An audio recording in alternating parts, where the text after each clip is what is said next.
আমাদের স্কুলে আজকে ভীষণ বৃষ্টির কারণে আমরা একটা দোকানের মধ্যে এসে দাঁড়িয়ে আছি। আমার সাথে রয়েছেন নুরানা বেগম, হাফসানা বেগম।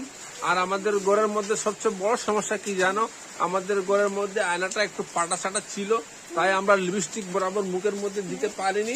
আমরা এটা একটু মুখের মধ্যে হাফ দিয়েছি আর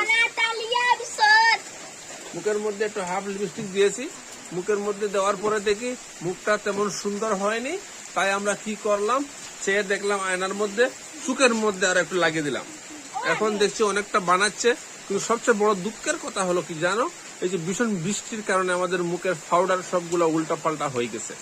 এটার জন্য ভীষণ কষ্ট, তাই তারা লজ্জিত, তারা মোবাইলে ক্যামেরার মধ্যে আসতে চায় না, হাত দিয়ে মুখটা ডেকে রেখেছে। আর অনেকটা লজ্জাও পাচ্ছে, কারণ হচ্ছে গিয়ে মেকআপ ছাড়া। মেকআপ ছাড়া মেয়েগুলা দেখতে কেমন তা তো আপনারা জানেন, মেকআপ করে কিরকম চলে আর মেকআপ ছাড়া দেখতে কিরকম, এটাই হলো মেয়েদের।